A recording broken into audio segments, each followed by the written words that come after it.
Welcome to Crossing Darkness, a podcast about the role-playing games set in the world of darkness. We broadcast over Twitch on Sundays 7 p.m. to 7:45 p.m. Central Time, and are open to chatting with fans during the show. This is Season 2, Episode 13. We're going to be going over Gencon 2018 and the events that happened in our Madison Under Siege game. I'm your host, Frozen Fallout. I'm your Frozen Fofos. And my co-host today is Motorori, who helped me create this podcast as well as a 40-person, 4-table Gen Con event that we're going to be going over today, actually. How you doing, Mike?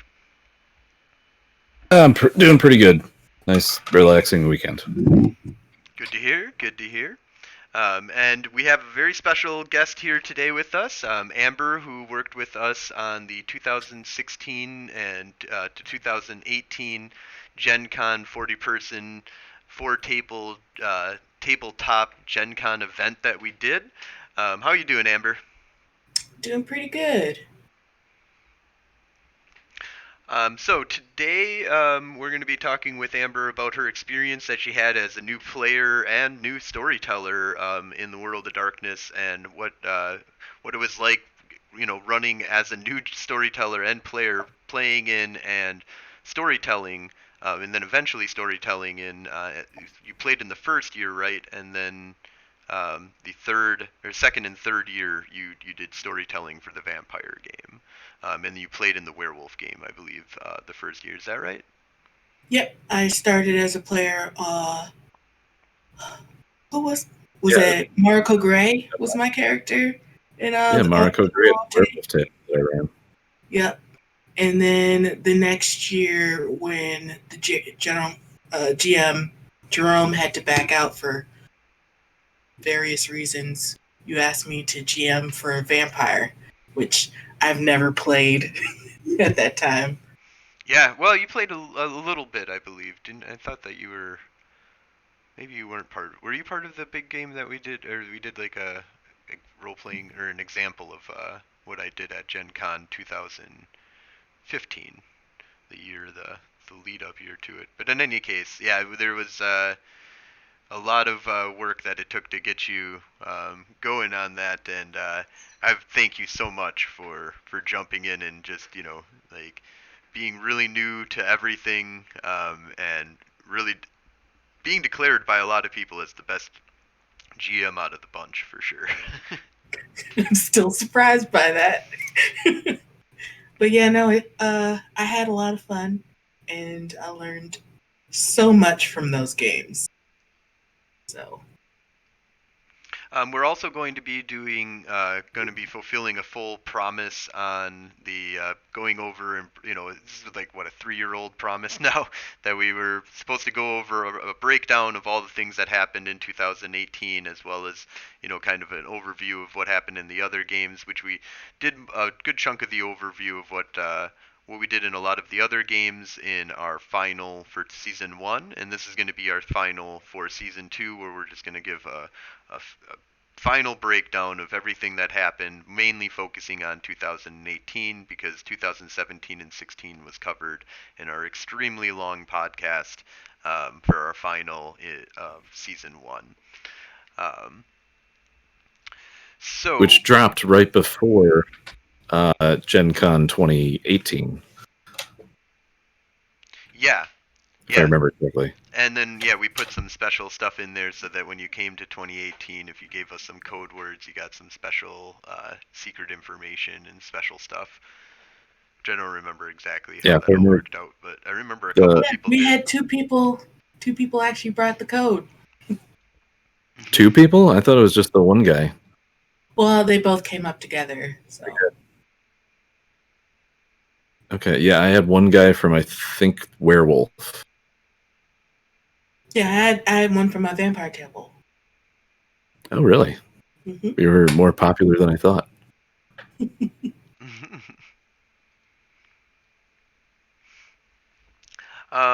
So let's kind of go over, I think, real quick. Mike, do you want to just kind of go over the our breakdown that we have here of the different kind of things that we were going to have happen, and we'll kind of, as we're going through them, we'll discuss what actually happened. So this is what we prepared for. This is absolutely not what happened. Yeah. So we'll talk about what All actually right. So happened. I'll just read hour one. Yep. Yeah. So hour one, the protective barrier has gone down, and Madison is under siege. The hunters are fighting a zombie outbreak. The werewolves are fighting black spiral dancers, etc. Vampires are under assault from Sabbat raider bands. Mages, Horizon Realm is under attack by Nefandi, and each player is given an example downtime sheet of what they did for the week downtime. Now, I do remember that we did fill out. Did we fill out sheets for every character for what they did in the previous week? Yeah, I believe As we an got example? a downtime for example for everybody. It was a lot of work, but we did get that in there, except for maybe the werewolves, I think. Yeah. Yeah, and downtime sheets were actually a big part of these games, strangely enough, because people could put a certain amount of time of their week. And then there was a discussion of whether or not we were going to have them roll for things or just put points towards it. And I think we all dealt with it differently. But if I remember correctly, when we actually got to the game and people were reading their packets, we had... first of all, our werewolf GM wasn't there, and we had known that I think 2 weeks ahead of time. And so no, we didn't. We didn't know that until we went to Gencon. Yep. was it that late? Yeah, I think it was at least the day before. It was like we the left. day before we left. Yeah, it was basically once we tried to confirm whether he was, what the plan was to get there. He was like, yeah, that just came up. I can't come. So definitely was understandable though. So stuff happens. Real life is more important. And we dealt with it, and it worked out. But anyway, so once people started reading their amazingly printed packets, bound and printed and bound packets about their characters, I think we were outside, and we had conferred, and we decided to kind of completely change the structure of the game and basically put like some political pressures on them and just said, figure it out with LARPing. And the whole point of the LARPing is to figure out like what you're going to do with your downtime sheets. And I think we went through like 2 cycles of that before we hit the actual protective barrier going down. So there's that. Yeah, I could be completely wrong about that. I remember setup being very chaotic. We had, because we were down a GM, we really had to figure out and organize the werewolves and let them know what was going on. I think we did let things be a little bit more freeform. I don't remember having multiple downtimes that happened at that point because we didn't really plan for that. I don't know if it would even be possible for that to happen, but I know that we did a lot of I believe it went longer than the first hour Right. for that to all kind of settle in.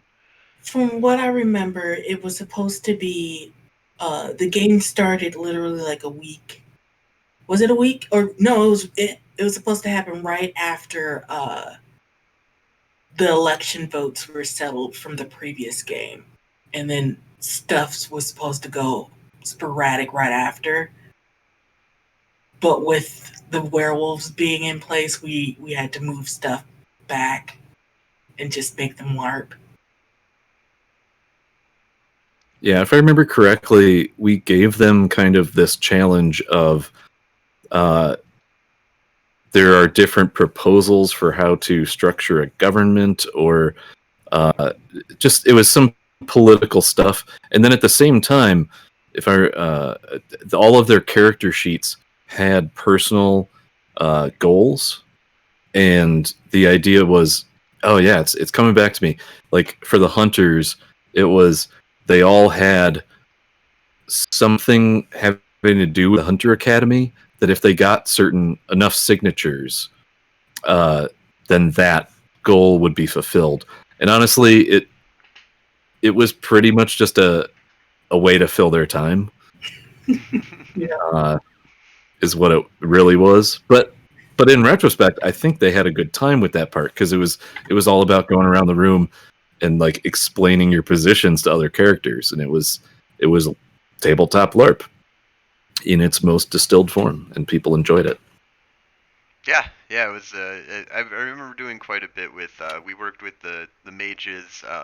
Kind of had to in the beginning. They had to do a lot of political stuff to name the new leader, because they had an interim leader for after Gencon 2017.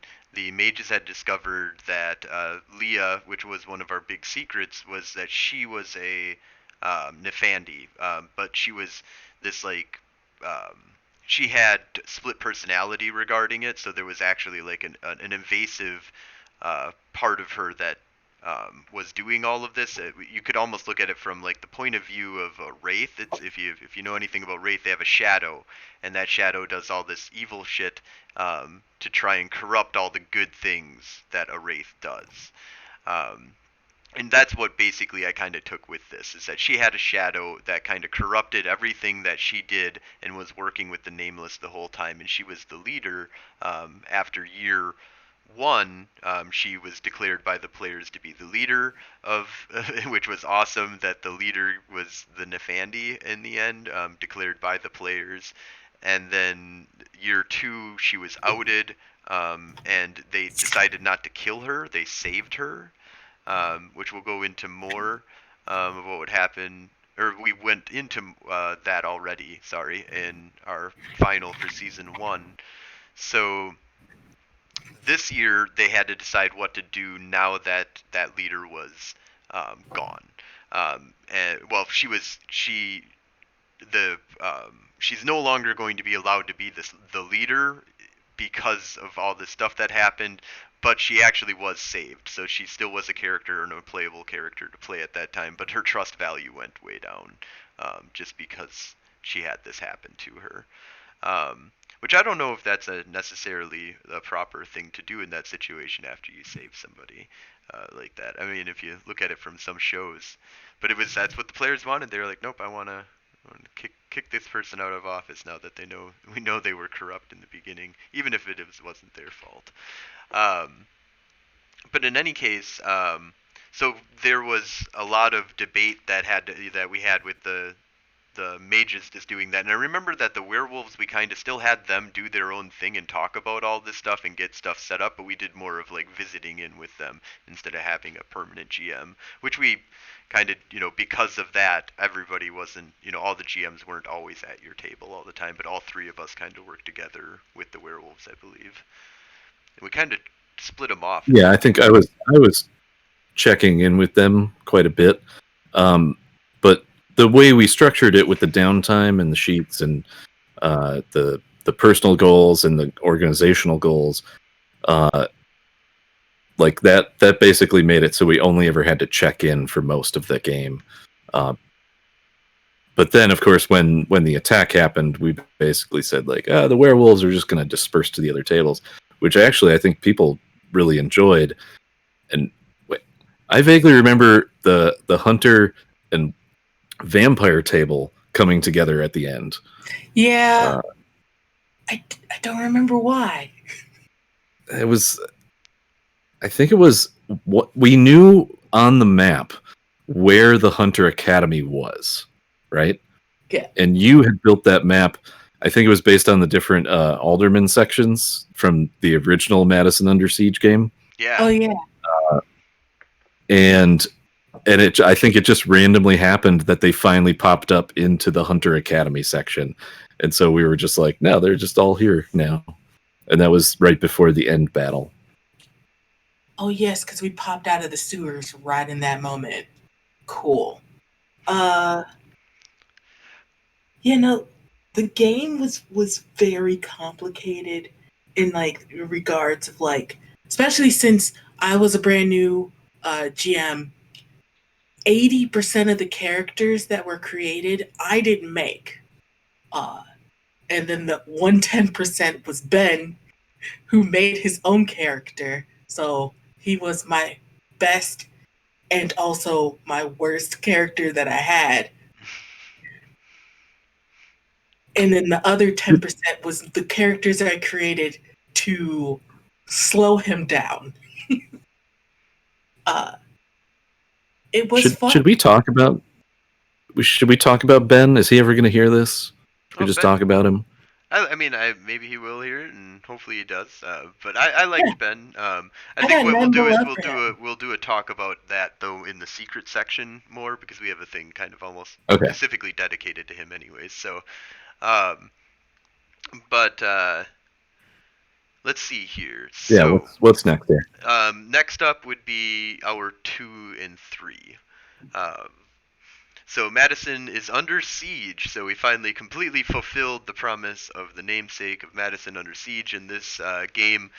This was a tabletop combat assault for each table plays out their defense. So we had a thing planned for the werewolves where the werewolves are going to be fighting with a bunch of Black Spiral Dancers that were attacking, but that never happened, of course. And we kind of just had the werewolves join. The werewolves split up and joined the vampires, werewolves, and mages, like one, a couple players from each, which kind of filled us out to being. I think all of us had basically 10 people at our table plus at that point then. I think the hunter table was at 8. So I think with the werewolves I was at 10. Yep. And I know I had, but I honestly cannot remember. I think I had like 8. I think you had 10. I think you had 10 mages. I think you were all Phil. That's you were possible. Filled. And then I also took on like 2 werewolves, and I think Amber took on like 3 werewolves or more.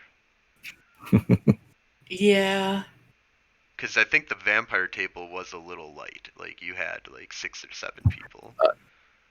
Yeah, I think what happened was when people showed up and we told them there was no dedicated werewolf GM, I think it was like, it would have been like 7 people at the werewolf table, but it went down to like 4 or 5 when they were like, well, I'd rather be at like a hunter table.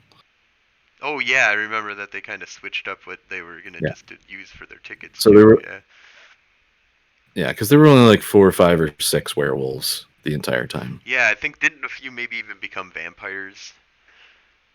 I think maybe a couple. Yeah, people that bought tickets for the werewolf game switched to other tables and played vampire or hunter or something. Yeah, but we definitely did somehow come through with the true crossing of darkness here, and we mixed vampire, werewolf, or werewolf into every game system. Which werewolf actually isn't that bad if you're, especially for this scenario where it's just a combat scenario against NPCs. Yeah, sure, just throw the werewolves in; they'll just eat things. And I remember them doing some pretty epic things. So let's see here. Each faction must decide how. Let's see here.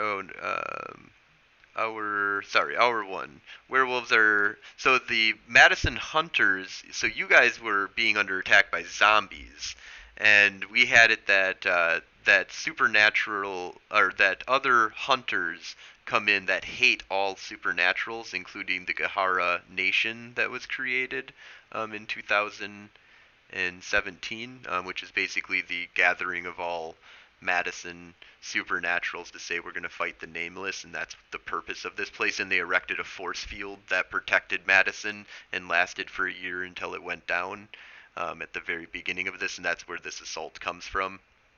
Do you remember what happened in that assault at all? Well, like I said before, we restructured it so that the actual attack didn't happen until later in the game. At this point, what actually happened was more political LARPing. Well, that's what we already covered. I'm saying we should talk more about Act 1 instead of Hour 2, 3 is more important. What actually happened in your combat? Well, because we already talked about the more political. What actually happened in my combat? Yeah, what actually happened in my combat was just the Hunter Academy was under assault from just a bunch of random stuff, and so I think what I did at the time was I basically just wrote down just like all the different parts of the Hunter Academy, so like the library, the underground bunker town, the boom boom room, the dormitories. So I just wrote them all down on slips of paper, and I just said, like, okay, you guys are like in charge of the Hunter Academy. There's hunters everywhere. They're fighting supernaturals. Where do you guys want to go and like clean shit up? And so it was just like one by one. I had them as a group go to a certain place. I would have them fight some stuff. I think they had a good time. Yeah. I remember them having a good time. So Amber, do you remember what happened with the vampires? Looks like for some reason we don't have a thing on there, but the vampires I remember was being assaulted by Sabat raiders. And didn't you have something with the Tzimisce antediluvian was in the sewers, similar to what was happening in New York, and that he'd spread to Madison now? Yep. So yeah, I basically just had them do a horde dungeon run in the sewers. But as they got closer to the alcove where the Tzimisce's tree was at, I had them do like perception checks and all that stuff to make sure that they were like, yo, you should probably not mess with this tree. But of course, nobody pays attention to that. And then I had Cameron come in to save them. So. Okay. Yeah, awesome. And then my mages basically fended off the Horizon Realm from a Nephandius like attack. So they had or basically had it primarily made it up of the technocracy. And it was an extreme technocratic assault on their Horizon Realm, which visually or setting wise is a giant basically floating island above Madison, in the stratosphere or near outer space, basically, if you're looking at it from a technocratic point of view. So they brought in a bunch of spaceships and attacked. And I remember, oh, that's right. I remember when they had a big button to call in a Yvonne line support group, basically, is what I had. It was that all these players, or all these, you could press this button and it would summon a big group of online players that would be flying big spaceships and stuff. But if their spaceship got blown up in this Horizon Realm, that it would actually go back and explode their computer to a deadly or likely to be deadly explosion that would probably kill the person. So it's like a big don't press this button if unless you really need to, because you might be sacrificing a lot of human lives in order to do this. But sometimes you got to sacrifice in order to win the day when you're in a war against the Nephandi nameless, when you have the nameless openly leading them. So they didn't use that big button in this. They kept that because they felt that they kind of had it. They pulled out a bunch of. They did use that the year before as well. They did. I believe they did use it the year before. But in any case, that's in our other podcast. This year, I know that they didn't use it in the beginning combat. They pretty handedly was able to. Well, they were holding their own to a certain degree, and then I kind of tipped the scales where I was going to have it. The Nephandi brought in a huge backup of reinforcements, and it was going to look like it was going to be over, but then the traditions come in and save the day. And then the traditions basically gave them an ultimatum, and I believe all of our groups got an ultimatum by a group that saved them, basically saying, leave the Gahara pack and join us, and then we're going to wipe out all of the other supernaturals and the nameless. Like, we have a plan to win this whole thing. And so that was what our downtime Act 1 downtime was about. So we gave them a week, basically, to decide on what they wanted to do after winning the first assault on Madison. They also had to figure out what was going on with the why did the shield go down, and who betrayed them on that. So we spent, do you guys remember? I don't remember a lot of what happened in downtime 1, to be honest. The very first downtime where it was right after that battle. I remember there was a lot of pointing fingers at multiple people at my table. because the vampires didn't want the wall to begin with, and I believe the werewolves didn't like Victor. Tori didn't like Victor either, who was our Ventru Victor King, if I remember. He was also elected like the head of the vampires at this point, so no one liked him anyway. But I think this was also the first time that people were suspected Ben for the first time. Because our Camarilla agent that came in to save the day for them hinted a little bit that she didn't like him.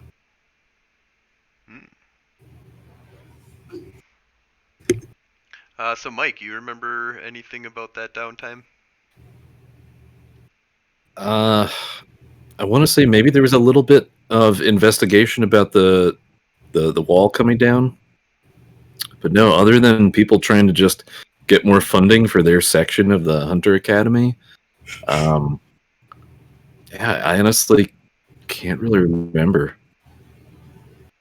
And we let people keep the packets that year, so we can't look back.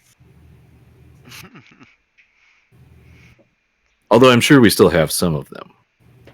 Yeah, maybe. Wait, no, because we had them rip out the downtime sheets, so we should still have those somewhere. I might still have those. Yeah, we'll have to. Well, no, you would have them. Josh should have them in his thing that he always toted around with the big stupid maps. It's in there. We'll see. Well, it's somewhere, but yeah, I'll have to dig through Josh, some of that stuff eventually. just make your wife find those. Yeah, that doesn't work. So let's see here.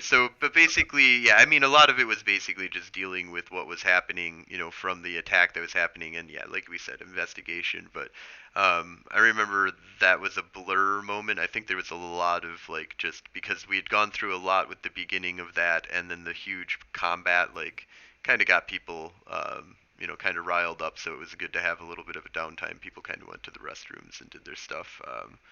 So Act 2 was the meeting of the leadership. So each table had to host a meeting of their leadership to discuss all that had happened. Each faction must decide on how they want to resolve the issues presented to each group.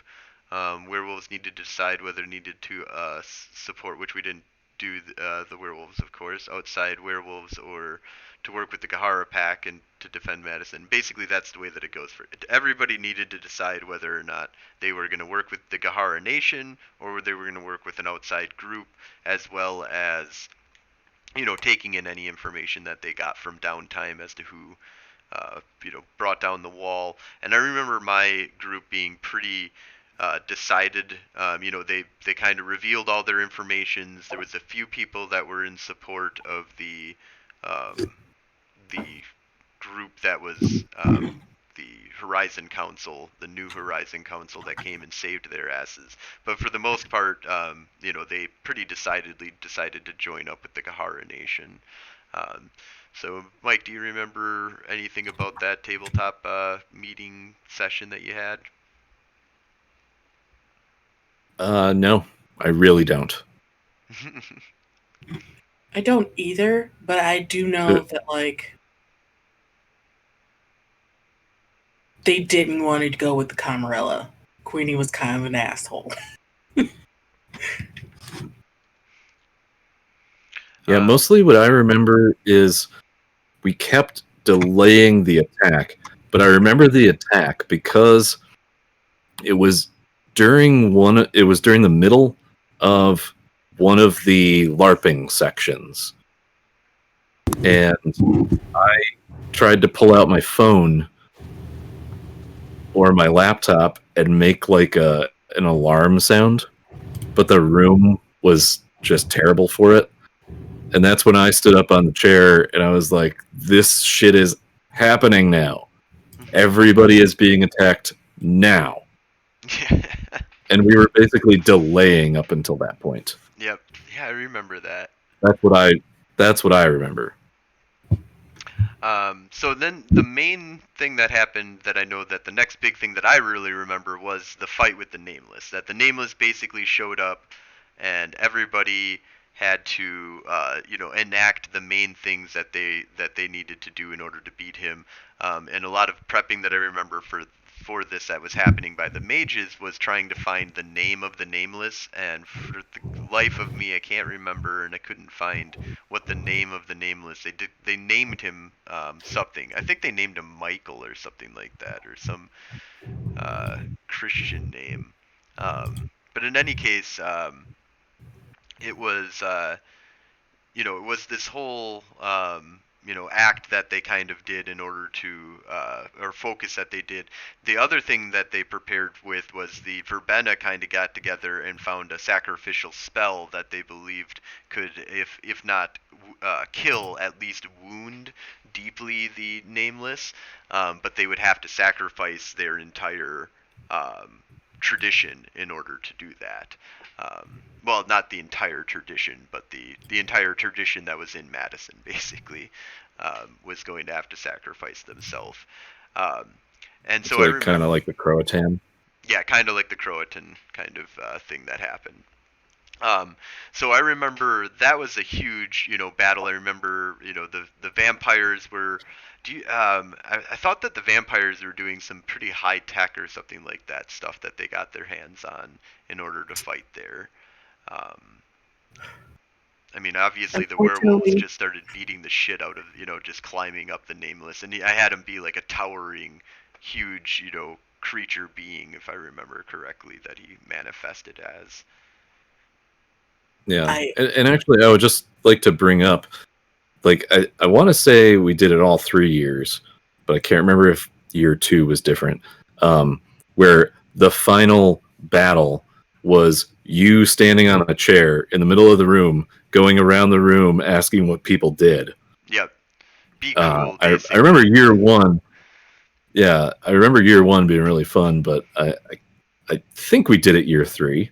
Absolutely. That was the Um, end in year 3 because that's when, some of the crazy, really crazy stuff started happening. But before we get to that, just before that end scene happened where they fought the Nameless, there was a bunch of crazy shit that started happening in the galaxy, or in the world. So let's go through a few of these. Uh, Amber, I believe a lot of these, and you were the one I think going around shouting all of these. Um, right. This so, was happening, I think, when they were deciding whether or not they wanted to go with or stay with the Kahara Pact, or no, this was while just they were before the. investigating.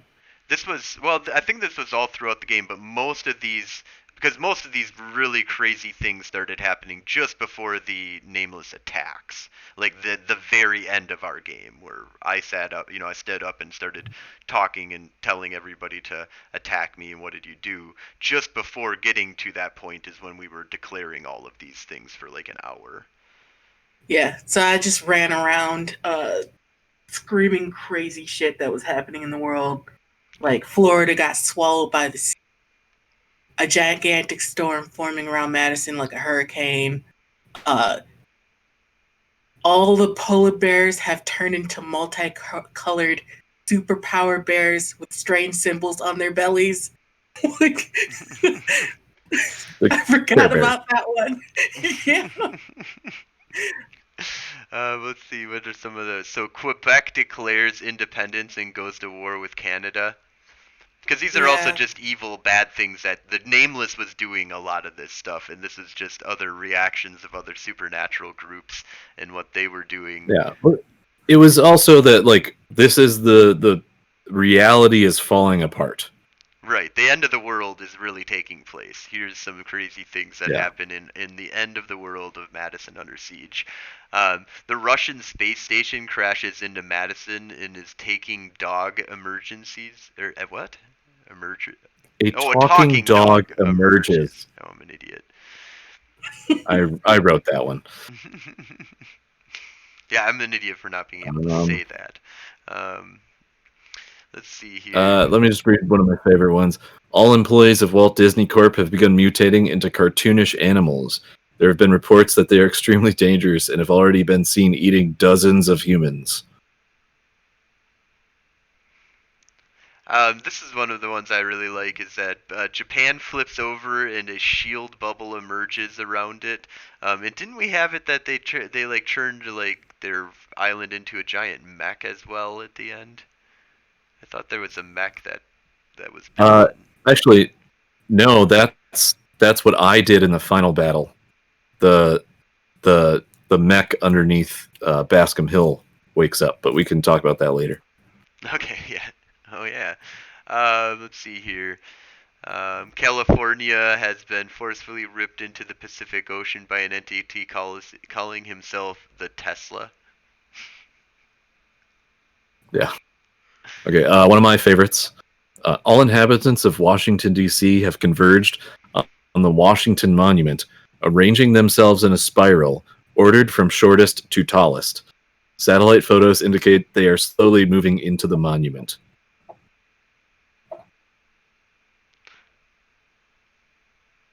Oh my god, this is another one that's pretty crazy. Fox News goes dark and begins broadcasting the beheadings of all humans considered to be other. It is literally what Brett Baer killing Brett people. Baer. Brett Baer killing people with the lights off.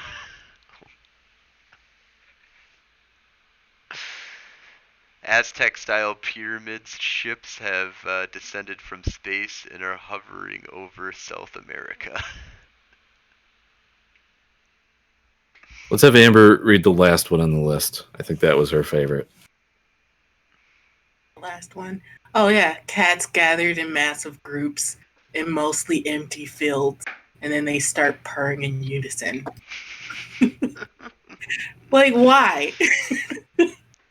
But It's honestly the most like terrifying one in my opinion. yeah, it is.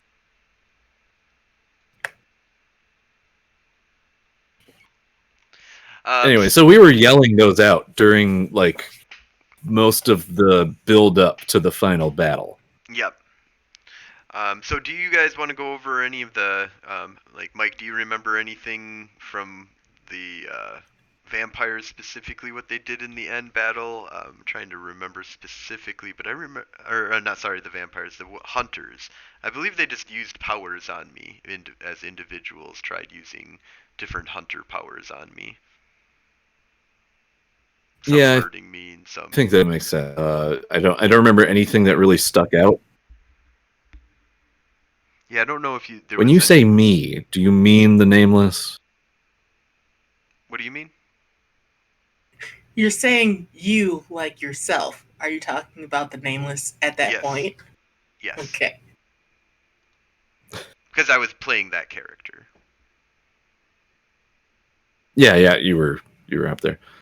No, I don't. The hunters, I think, just used normal hunter powers. I don't think they tried to do anything weird. Okay, yep. And then, because I know I've got a few things that happened with the mages. Do you remember if there was any major thing you? I know Ben was attacking me with some kind of dagger, and there was a thing about Ben, um, and what There he. was the Book of the Nameless, if I remember correctly, and something about if he Ben was supposed to kill him with the dagger, and then that would give him a material form. Right. Is Yeah, attacking him with the dagger gave him more substance form, I believe. And that's which one is thing that Ben did do. He came up and stabbed him, and that's when, after he stabbed him, that's when the Nameless made him a human.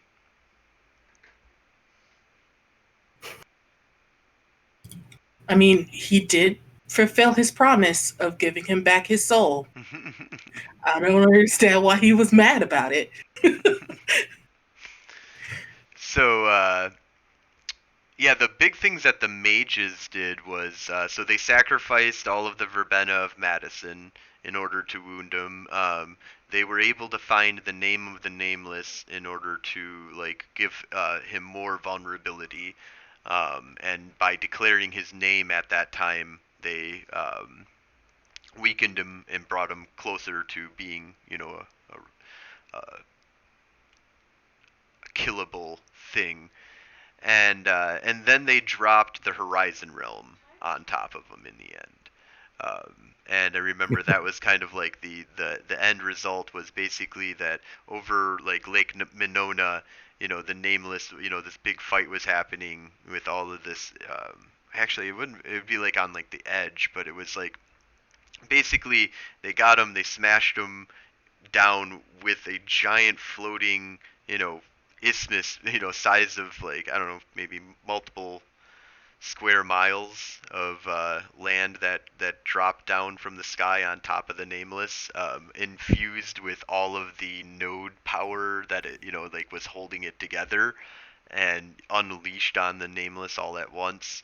And after the series of what everybody else had done, weakening him to that point was, dropping basically the biggest nuke that you can possibly drop on somebody, happened, and then contained itself down to basically make it so I believe we didn't kill off everybody, or maybe we did because at that point it didn't really matter. But the players didn't die, but the maybe a bunch of humans did. So, Yeah, probably. um, but yeah, it was just an epic, end result battle that kind of happened. And that was our main kind of wrap up was, everybody was kind of, after that, you guys are going to be rebuilding the world basically after all that crazy shit that we declared happening just before the main battle, and the main battle itself wrecking tons of stuff. So, Yeah.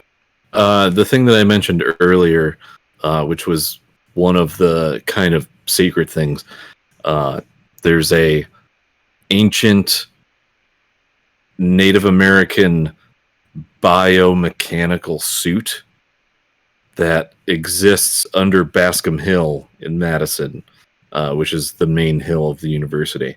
And during the fight with the Nameless, I mean, this is all kind of theoretical. I just said that it happened. But basically, the hill kind of comes apart, and this giant biomechanical mech stands up and starts fighting the Nameless. oh yeah, yeah. I remember saying that specifically. Because that was like a thing that we had built into the mythos, that's why there was a hill there. It was like the last of these biomechanical mechs that I don't know, that were just here.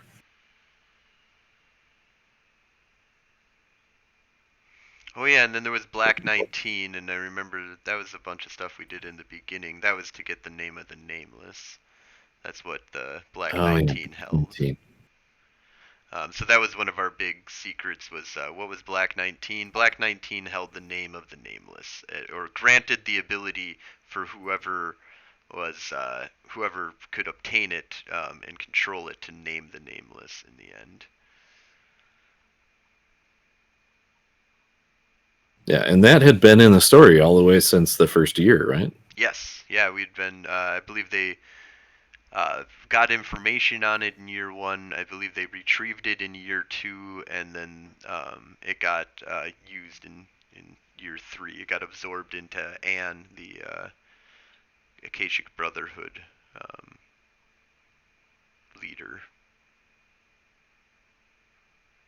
and then she had to fight with fight with herself basically, and the um, Black 19 or Black 19, and then once she was able to defeat it, she kind of got the access to the ability to name the Nameless, from my understanding, if I remember correctly. It was unfortunately I did not Was take notes specifically on what happened with that. was that our friend Chuck who was playing that character at the time?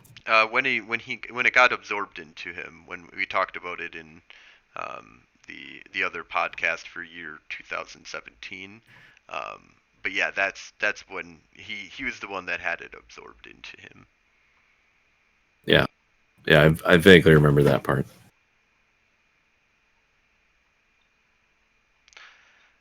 So yeah, let's delve real quick into any major secrets that we wanted to kind of reveal and talk about things that were revealed in 2018, and then just general secrets, in general. I'm going to kind of talk about the nameless in the end here, but I'll let you guys talk about any secrets. So I think this is where Amber, if you want to talk about Ben, and I don't know, Mike, you didn't really have a lot of secret, crazy stuff that you were being involved in. Yeah, I only had like individual character secrets, and they're honestly not that important. All right, so let's go into Amber. If you want to just talk about Ben's big secret, and what that was all about. Well, to start off, like almost every vampire at my table had a secret that somehow decided to screw up everyone else. Like the Giovanni had a ghoul army under the city, and that's where the zombies came from because Ben tainted them. Uh, he was also messing with the worm that supplied vampire blood. I don't remember why he was doing that. I think it was just one of his experiments. But it all boils down to Ben had been working with the Nameless, I believe, since the beginning. And it was also that he could get his soul back because he was technically a mage first. He had a very long backstory. Uh, Benjamin's player created him himself, uh, and I basically allowed him free reign. I think Jerome was the one who allowed him to do it first, and I learned a lot of GMing through allowing him to do all the crazy shit he wanted so that I could also try to combat it. So, very good learning experience for me.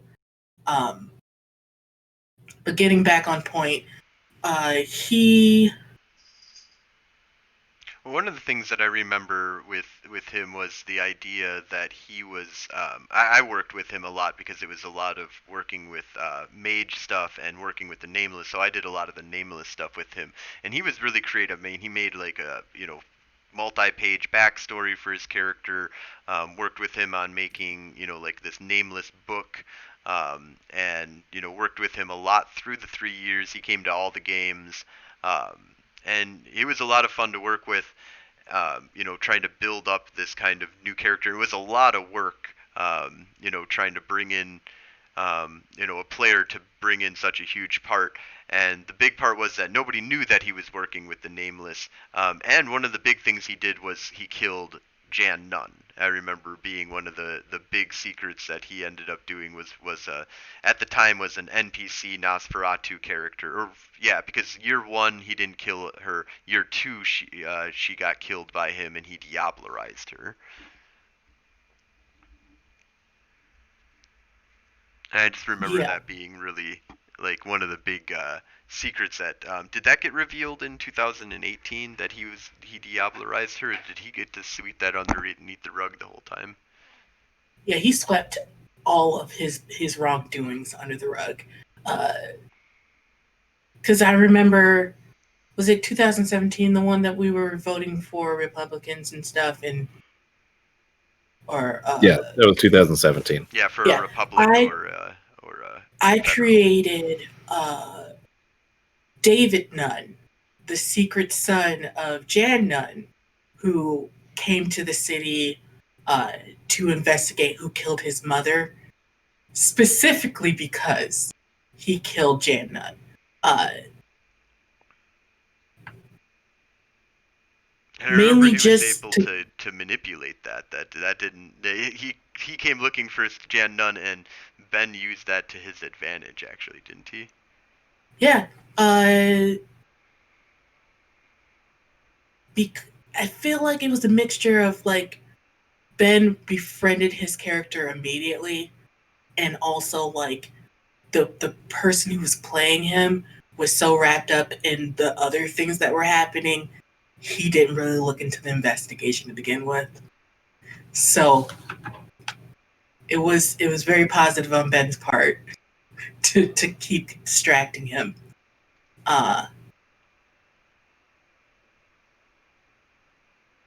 What else happened?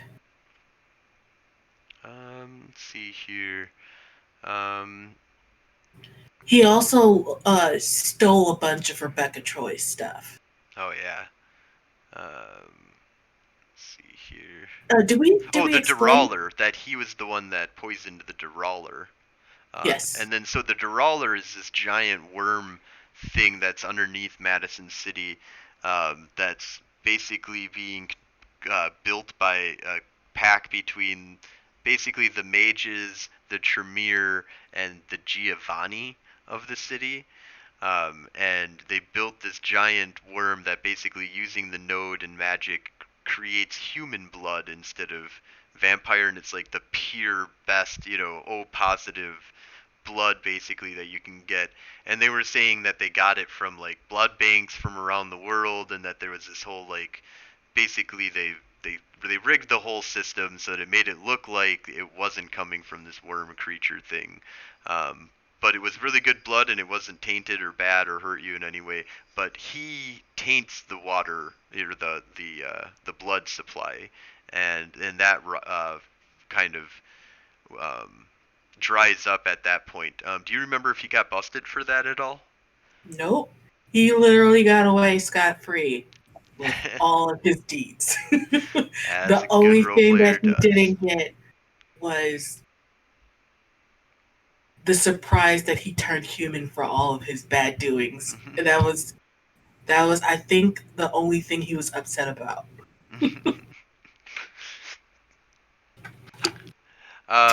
So yeah, other than that, so I think that was mainly all of our big, huge secrets that haven't been revealed yet. I believe we talked about a lot of the other ones that were revealed in earlier years in the other episode, the Final Four, episode 1, or season 1. Should we talk about the Tarrasque? So we didn't really use too much. I think there was a little bit, but yeah, we wanted to have a Tarrasque that was created that was what helped Gary Gygax create Dungeons and Dragons. Was this Tarrasque was that was lived underneath Madison, was like invading his dreams. Maybe not even creation of D&D, but just the idea of the Tarrasque itself, I guess. It wasn't that the Tarrasque itself was invading his dreams. It was that Gary Gygax, in the World of Darkness setting, is a dreamer. And he has, like, all the stuff that he came up with for those original monster manuals was from that. And so the Tarrasque is a thing that actually exists in that version of the World of Darkness. Right. And so it was actually from one of our original games that we played at the Clarion, where it was set in the year 2011, around the Act 10 protests in Madison. And it was Recall Walker was actually a mispronunciation of a magical set of words, Recall Walker. And this was a hundreds-year long plan by evil Nefandi, where they manipulated the location of the capital because they knew about the supernode before anybody else. And then there was this nascent Tarrasque that exists underneath the Lake Mendota. And this ritual was the culmination of hundreds of years of planning, where people walk clockwise around that supernode, saying the magic words, Recall Walker. Imagine how much planning goes into that. You have to create a kid whose last name is Walker, make him governor, then get him recalled. and you have to make sure that the word for taking somebody out of office is recall. Like they had to manipulate that far back is how far back it goes. So, and the point of the whole thing was that the ritual worked. It just takes 5 years for the Tarask to wake up, and that was supposed to be like one of the end game things. Or maybe it takes 10 years because that happened in 2011, so it would have theoretically happened in 2016, but didn't. But yeah, at some point the Tarask was supposed to wake up because this trickle energy from the supernode was going into it. Right. Yep. But yeah, that was my favorite secret from the early game. Yeah, that's a really good one. Yeah, that was a really good one. I like the Bascom Hill one too. Yeah, I guess we already kind of talked about some of your special secrets. It just wasn't werewolf centric or vampire or sorry, or hunter centric. It was kind of just world. Yeah, mine were all off to the side. Very cool though. So I think we're getting to a point here where we can probably start wrapping up. Is there anything that we're forgetting though before we wrap up here?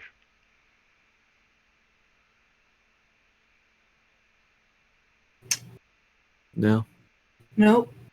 Yeah, I think that does a pretty good covering of it there. So thank you all for watching. This is Frozen Fallout signing off. Oh, this is Motorori signing off. This is Jesse Smith. Good night, peeps. All right, awesome. Thank you all for watching and have a great night. Thank you so much, Amber, for coming on. It was awesome to talk to you on this. I hope to pull you in here every once in a while to pick your brain on stuff, especially about the Technogate game. I want to try and pull off some of you players and bring them onto the show and talk to you about how you guys are feeling about that. But that's for another show. So awesome. Thank you all for watching. Have a great night.